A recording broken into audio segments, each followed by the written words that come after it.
Program Coral Lestari ini adalah program baru di Yayasan Konservasi Alam Nusantara, didukung oleh Global Fund for Coral Reef atau GFCR.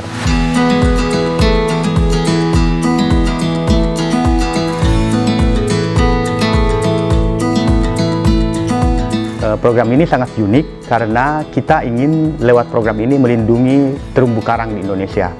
Nah, biasanya kita melakukan perlindungan terumbu karang dengan menetapkannya sebagai kawasan konservasi. Tapi ini membuat perlindungan tersebut dari pendekatan yang berbeda, yaitu dari pendekatan ekonomi. Kita menyebutnya positive reef business. Kita melihat ada 3 isu utama pembiayaan pelestarian dan rehabilitasi terumbu karang.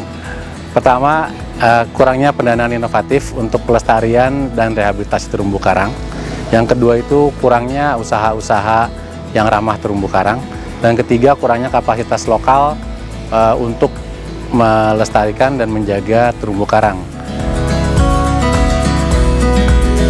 Lokasi Coral Lestari pertama ada di Kabupaten Lingga, Kepulauan Riau, lalu Kabupaten Berau di Kalimantan Timur, dan Pulau Rote serta Laut Sawu di Nusa Tenggara Timur.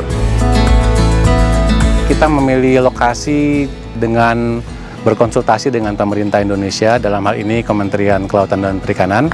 Kedua juga karena 3 lokasi ini merupakan 3 lokasi terumbu karang yang sangat penting di Indonesia dan juga di dunia. Aspek ocean protection di Coral Lestari ini untuk mengidentifikasi daerah-daerah yang prioritas seperti itu, yang kemudian terumbu karangnya itu resilient.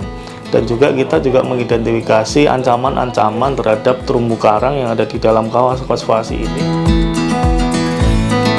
Di tahap awal ini kita ditargetkan untuk kemudian bisa membuat suatu rencana restorasi. Nah, kemudian akan dipilotkan di satu lokasi. Nah, dalam program ini kita memberikan bantuan kepada upaya-upaya ekonomi, bisnis yang ada atau ada di dalam atau di sekitar terumbu karang. Bagaimana agar bisnis ini yang mungkin biasanya memberikan dampak negatif terhadap terumbu karang, dibalik bisa menjadi memberikan dampak positif pada terumbu karang. Jadi bagaimana usaha-usaha yang nanti kita dukung di tingkat kelompok masyarakat maupun di tingkat aktor lainnya di lantai supply yang berkaitan dengan usaha-usaha yang dia dapat berkontribusi terhadap pelindungan terhadap terumbu karang atau minimal mengurangi ancaman terhadap terumbu karang.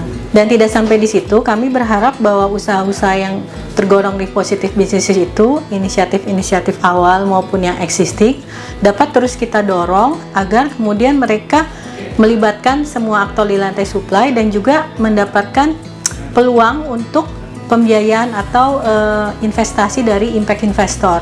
Jadi mandat dari pemberi dana kita, Global Fund for Coral Reef, itu pendanaan terumbu karang ini berfokus kepada SDG 14, yaitu kehidupan di bawah air. Tapi dalam pelaksanaannya Coral Lestari ini sangat luas, karena kita juga ingin menyasar ke SDG-SDG lain seperti meningkatkan kesejahteraan ekonomi masyarakat pesisir. Itu juga akan menyasar ke beberapa SDG yang berfokus kepada pendirian infrastruktur ekonomi.